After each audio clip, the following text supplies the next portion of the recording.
What's going on, everybody? It's your favorite dating coach, Elliot Scott. And as you can see by the title below, we're going to talk about how to prevent a guy from getting in his head and pulling away. How to get a guy to go from here to a relationship without 3, 4, 5 weeks in, he realizes, yeah, I bit off more than I could chew and I can't give you that. I'm sorry. We don't want that, okay? So if you do these 5 things, it's going to dramatically decrease the chances of that happening. So let's jump right into this. The first thing is controlling the context. Now, for those who do not have my guides or who are new to what I teach, context is the things you guys do and say over time that layers and creates more of its intensity. It creates more of a vibe and aura that feels like a relationship. And you can't avoid this. The only way to avoid this, and it doesn't benefit you to do this, is to say, yeah, no matter what, we're just friends with benefits. Don't worry about it. I don't want any strings attached.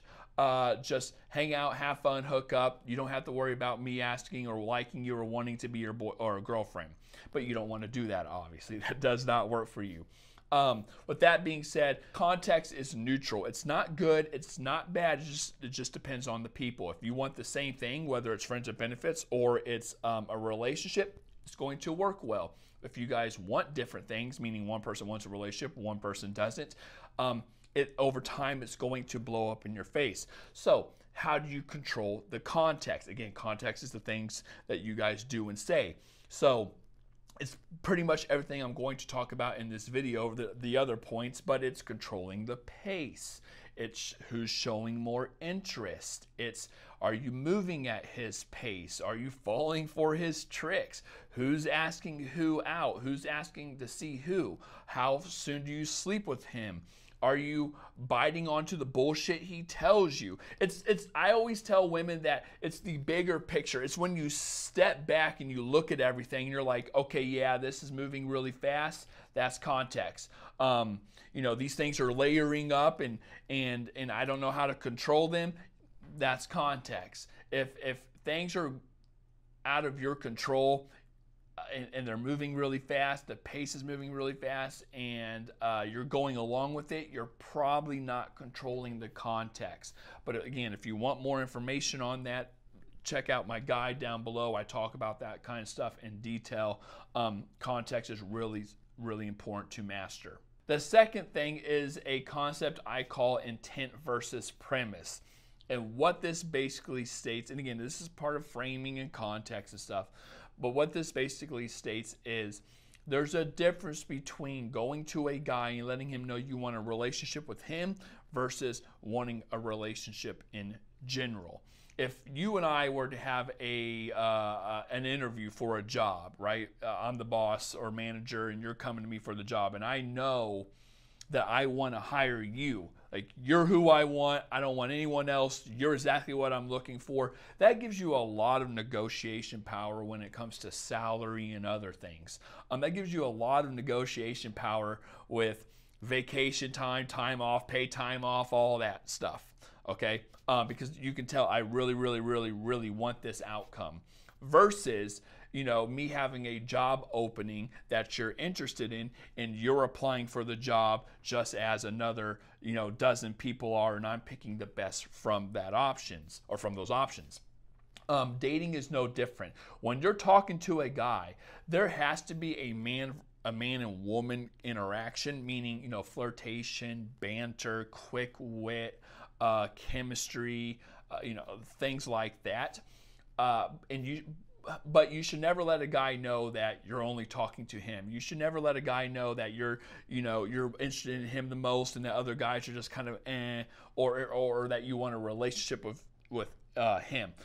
Instead, you want to have more of a premise, meaning you're looking for a relationship. He just has to prove to you that he's the guy to fill the role. This puts the power in your favor. This puts I guess it gives you the opportunity to control more of the context, because if you don't do this, you're framing the situation as, I'm very outcome dependent, I want the relationship with you, and then everything you kind of do comes off like eagerness or eager.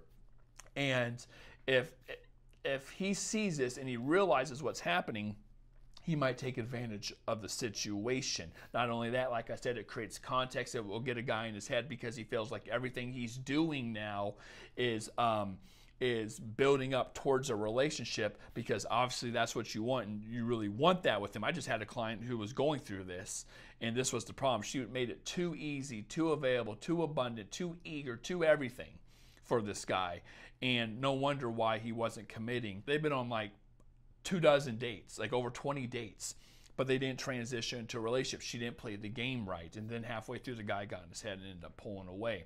So you have to let a guy know that, hey, I want a relationship. Doesn't necessarily mean with you, but in general, if the right guy comes along, that's the one. So you want him, against the power dynamic, you want him to prove himself and think that he's the one, but you're never fully giving into it. Number 3 is letting the man lead and you follow, but just not at the pace he's moving.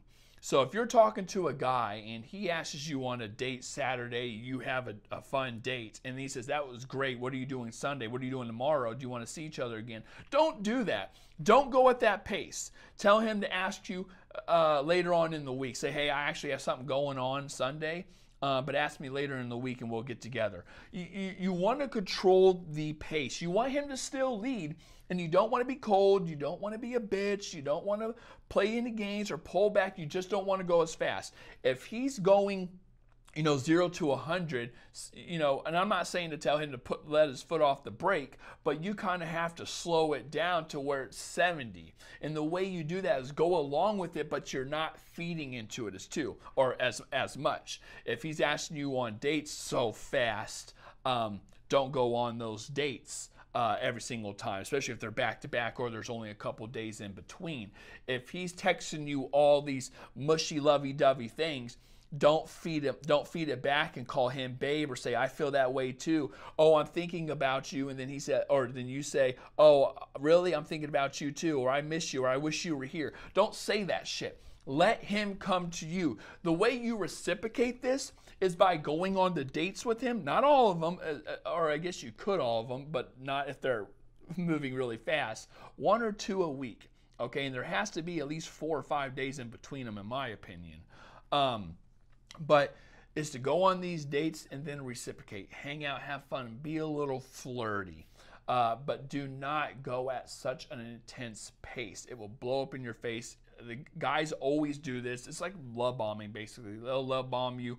You'll go along with it because women tell me all the time, oh, I just thought he really liked me. Well, he thought that too until he realizes that he has to pay. It's a debt. It's a bill that he's racking up, and he has to pay this. And when a guy's telling a girl, oh, you're amazing, you're so hot, you're so cool, I never met anyone like you, you guys are hooking up, cuddling, consistent, you're going on dates, leaving shit over each other's house, meeting friends, whatever, going on a trip, whatever it is, he has to pay that bill. You ain't just some rando. Like, you're not some random that he's dating anymore. There's context there. There's substance. He has to answer to it. So you want to slow it down and make sure that he doesn't know 100% where you stand with him yet, or where he stands with you.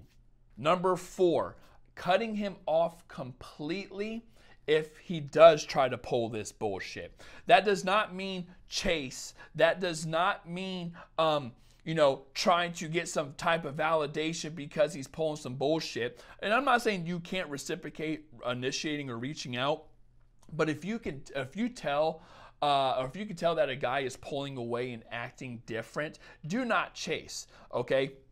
And if he comes back around and says, I apologize, I just been busy, sorry, I haven't talked to you in the last couple days or several days, say, hey, listen, I understand you're busy, but let me know. If this happens again, I'm fucking out. You don't got to say it that harsh, but you do have to be a high-value woman.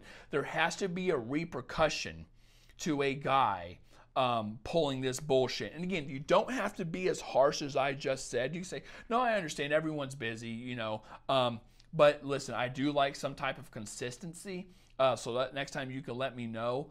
And then if he does it again, ladies, you have to cut that shit off. There has to be a repercussion to those actions. If there's not, he feels it is safe to come and go. He has to feel, you have to frame it in a way, and again, if you want more information on framing, link is down in the description to my guides, but you have to frame it in a way where you're the shit. And this is he got the winning lottery ticket talking to you and hanging out with you. And if he messes it up, like, he's screwed. Like, it's like losing a ticket. He's screwed. You cannot give the guy the opportunity to go out and buy another winning lottery ticket, which means like another opportunity with you. You can't do that. If he's effing up, say, hey, I understand, but do X, Y, Z next time. And he keeps on doing it, well, then he's out. You have to give a guy the opportunity to miss you. I have plenty of videos on getting guys to regret losing you and stuff like that. You can check those out after this. But he has to realize, oh man, if I pull this shit, I'm actually going to lose her. So maybe I'm not going to do that. And number 5, you still have to be talking to other men. Do not take yourself off the market for a guy who is not your boyfriend, who is unsure about you, who is unsure what he wants. There has to be competition there. He has to feel that pressure. I'm not saying rub it in his face. I'm not saying post pictures with other guys. I'm not saying tell him you're talking to other people, but it's just a vibe. You could just tell when a woman is all about the dude and not talking to other guys. You can just tell because she's so eager she's so outcome dependent, versus a woman who is having fun with this guy. She's doing some type of reciprocation.